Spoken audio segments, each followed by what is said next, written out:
You may play God when it comes to the spec-loaded phone that the Yureka is. Available at Rs 9000, is the Yureka really that good in terms of camera? This is Seth for Pricebaba and you're watching the camera review of the Yureka.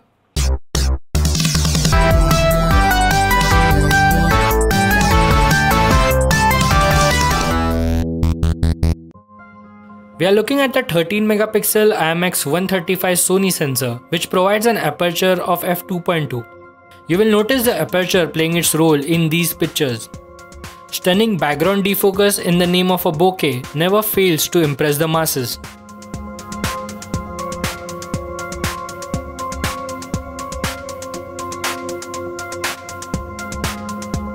This hardware on paper simply blows the Zenfone 5 out of the water.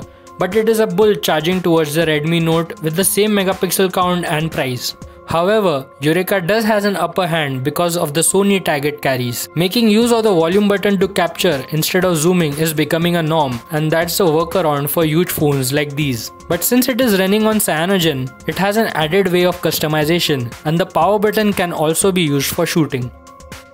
Since we are talking about cyanogen camera is the default camera application. It is highly tweakable, yet it does not affect the ease of use. You can just flick to change shooting modes, which is very convenient compared to the hassle of going through menus. But when you do get to the menus, you see some useful controls. You can switch between a fast burst shot or a better low light shot. You can set how auto exposure reacts by choosing between spot metering or calculative frame exposure. That's not all. It also lets you decide what video and audio codec you want to record the video in.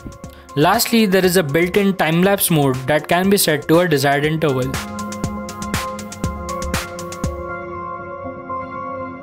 Camera doesn't fry up the phone when used, but it does get somewhat warm when you exceed 3 minutes of video recording.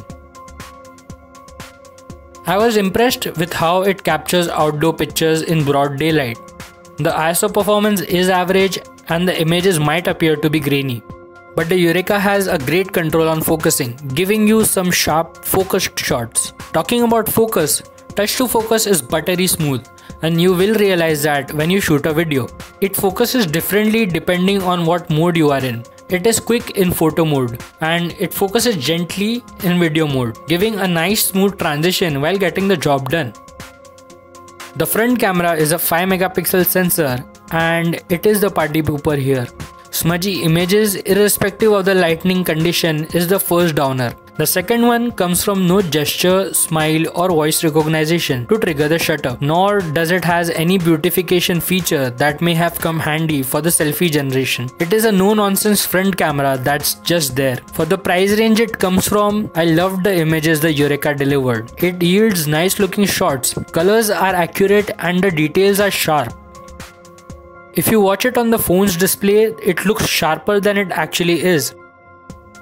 Pictures from the macro mode are impressive. It seems that the phone learned about depth from Sony's flagship, as it tries to give the same to the entry-level market. HDR mode tends to oversaturate a bit. As you can see, the low light shots are really bad. The shutter speed gets slower to get you a brighter shot, which in turn leads to a situation where you need to keep your hand steady to get a nice shot.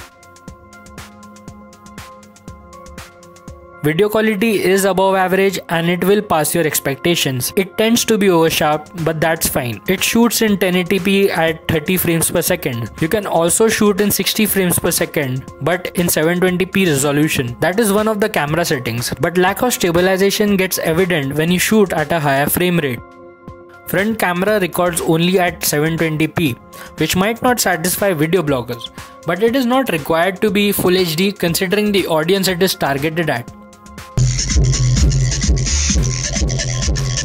Audio gets blown out at high decibels because it does not normalize the audio while recording. Yureka can be termed as God in entry-level phone market with respect to specifications and performance. And with my extensive tests, I think it is also the best camera in the segment. All the best in getting your hands on one when it goes on sale. If you like this video, do give a thumbs up. Don't forget to subscribe to our channel if you want to see more videos like these. This is Saif signing off.